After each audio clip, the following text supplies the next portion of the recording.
This is RaiseFundsWithEase.Guru, non-profit intelligence, a podcast for charities who want to attract and keep a high-performance team.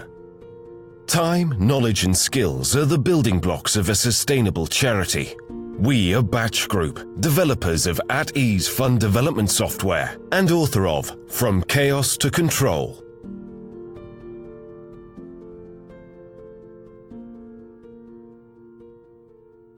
You're listening to Nonprofit Intelligence. This is Sharon Batch, and this is a podcast for charities who want to attract and retain a high-performance team. To train or not to train? That is the question. It's very Shakespearean, don't you think? $10.6 billion are donated to charities annually. That's Imagine Canada's website. $10.6 billion. Yet charities don't think it needs to train their staff. What are the responsibilities of boards and executive directors to ensure their donors and their gifts are well managed? Or do they nickel and dime that charity to death?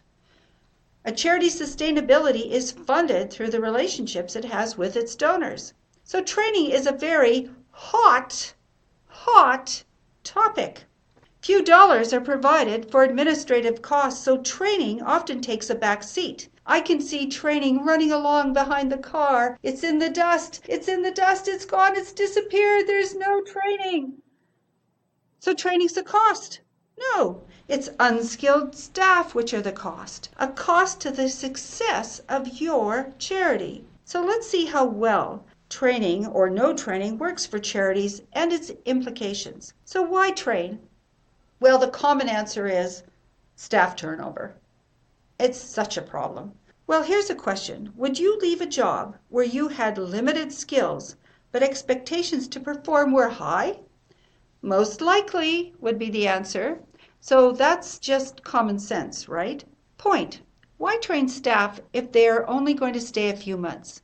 Counterpoint. Maybe they'd stay longer if they were confident in their ability to do their job. What an interesting idea. Let's consider some of the benefits. Well, one of the benefits, of course, is greater productivity, the mainstay of a competitive organization. We're going to come back to that in a moment. Then there's effective fundraising. That's more dollars, and we're going to come back to that in a moment as well. And finally, job satisfaction, less staff turnover. So let's go back to the productivity issue. If you have a staff member and they have a job and it should take 2 hours, but it takes 5, tell me, how's that a saving? Well, we pay people a salary to do these jobs and it doesn't really matter how long they take. Really? Our question is, what could that staff member be doing to move the goals of the charity forward? Maybe important tasks like stewardship or relationship building. And as far as effective fundraising goes, that means more dollars. And what does more dollars mean? I think it means you can pay your staff better and maybe have a few dollars for training. So let's look at the scapegoat. There's always a scapegoat. When things aren't going well, there's always somebody to blame. And for many charities, none of the above mattered because when things fall apart, there's the scapegoat, a reason their problems are occurring, and it's often software. It's the donor management software, that software that's supposed to manage those very valuable donors and that incredibly valuable asset. So we don't know how to use the program, so the fault lies with the software, not the unskilled or untrained staff trying to use it, who in most cases are making a terrible mess. Would a charity let someone enter their accounting data? Somebody who doesn't know or understand accounting software? Most likely not. But when it comes to a charity's most valuable asset, its donor data, well, I guess anyone can do it. Especially those people with good keyboarding skills. Very good qualification there. We've seen situations where a charity changed software because a new staff member who only lasted a few weeks used something else, rather than spending all of $600 to train them. Is that being fiscally responsible? Would you donate to a charity who is willing to blow money out the door or waste it through tasks which took too long to complete by unskilled staff? That's a good question. Would you? Would you take your car to a service center so it can be worked on by non-mechanics? You know, that nice BMW you drive? Let those guys that are supposed to know all that stuff work on it? Yeah, don't think so. So why give your money to a charity who won't train its staff?